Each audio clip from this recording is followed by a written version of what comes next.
नमस्कार विद्यार्थी मित्रांनो, सामाजिक न्याय व विशेष सहाय्य विभाग या विभागामार्फत जी डॉक्टर बाबासाहेब आंबेडकर स्वाधार योजना आहे, ही योजना राबवली जाते। या योजनेचे जे काय अटी आहेत त्या अटीतटीमध्ये काही बदल केले गेलेले आहेत आणि ह्याच्याबाबतचा जो शासन निर्णय आहे तो 13 ऑगस्ट 2025ला आलेला आहे आणि याच्या संदर्भातली जी काय अधिकृत माहिती आहे ती अधिकृत माहिती आपण आजच्या व्हिडिओमध्ये पाहणार आहोत। विद्यार्थी मित्रांनो, तुम्ही जर चॅनलवरती नवीन असाल तर चॅनलला नक्की सबस्क्राइब करा, कारण तुमच्यासाठी ज्या पण योजना आहेत त्या योजनांची माहितीसुद्धा आपण या यूट्यूब चॅनलमध्ये देत असतो। ही जी योजना आहे ह्या योजनेचा थोडासा आढावा आपण घेऊयात की ही योजना आहे तरी काय।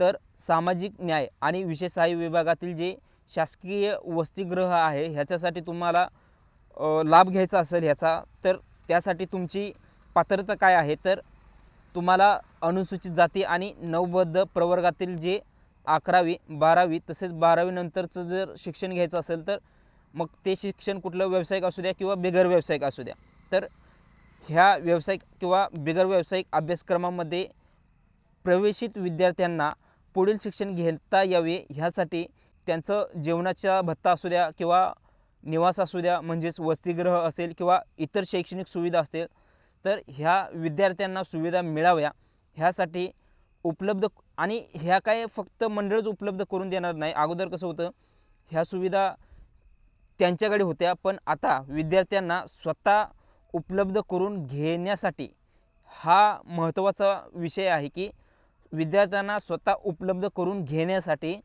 या ठिकाणी आवश्यक ती रक्कम विद्यार्थ्याच्या जे काय आधार कार्डला लिंक असणारे बँक खातं आहे त्या बँक खात्यामध्येच, म्हणजेच डीबीटी आहे, ह्या डीबीटी प्रणालीद्वारे ही रक्कम तुमच्या खात्यामध्ये जमा होणार आहे। आणि ह्या संबंधीकरता जो शासन निर्णय आहे तो 6 जानेवारी 2017ला आलेला आहे। आणि जो शासन निर्णय आहे तो निर्णय काय आहे, तर डॉक्टर बाबासाहेब आंबेडकर योजना, ही योजना म्हणजेच 6 जानेवारी 2017चा जो शासन निर्णय आहे, म्हणजेच ही योजना 6 जानेवारी 2017ला आली आहे असं समजू शकता। सदरची योजनेची जी विस्तार आहे तो तालुका आणि जिल्हा ह्या दोन्ही स्तरावरती आहे, त्याच्यामुळे तुम्ही तालुक्याच्या ठिकाणी आणि जिल्ह्याच्या दोन्हीच्या ठिकाणी तुम्ही ह्या योजनेचा लाभ घेऊ शकता।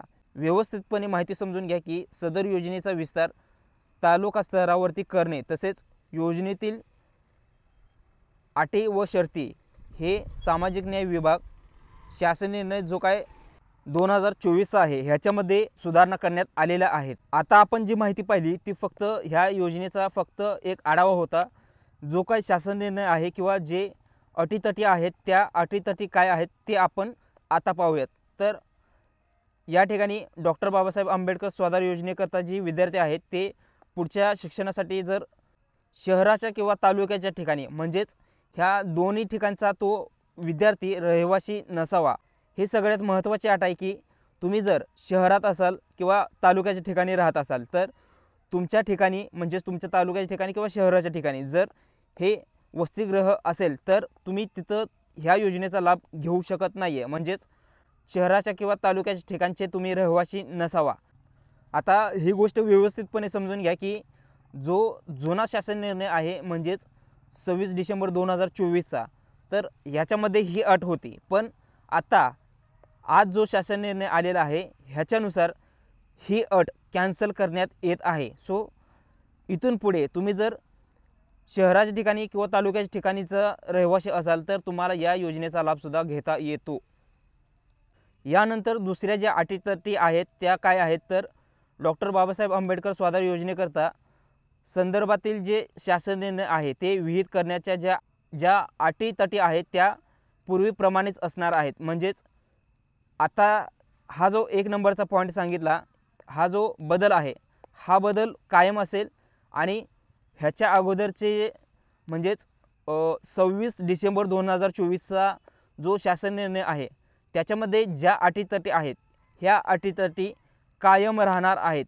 फक्त कोणती अट बदलली आहे, तर शहराच्या किंवा तालुक्याच्या ठिकाणी जर तुम्ही रहिवासी असाल तर तुम्हाला लाभ घेता येतो की नाही ह्याची जी अट आहे हीच अट फक्त बदललेली आहे। म्हणजेच तुम्ही जर या ठिकाणचा रहिवासी असाल तर तुम्हाला इथून पुढे या योजनेचा लाभ घेता येणार आहे। यानंतर तिसरा पॉईंट, सदर योजनेच्या अनुषंगाने डॉक्टर बाबासाहेब आंबेडकर स्वाधार योजनेकरता सद्यस्थितीमध्ये कार्यरत असणारे म्हणजेच आता सध्या जे ॲक्टिव्ह आहेत ते कॅम्प्युटर असतील त्या सुधारणा करण्याबाबतचा सुद्धा या ठिकाणी जी जबाबदारी आहे ती समाज कल्याण विभाग म्हणजेच हे पुण्याचा विभाग आहे ह्यांच्याकडे ही जबाबदारी आहे।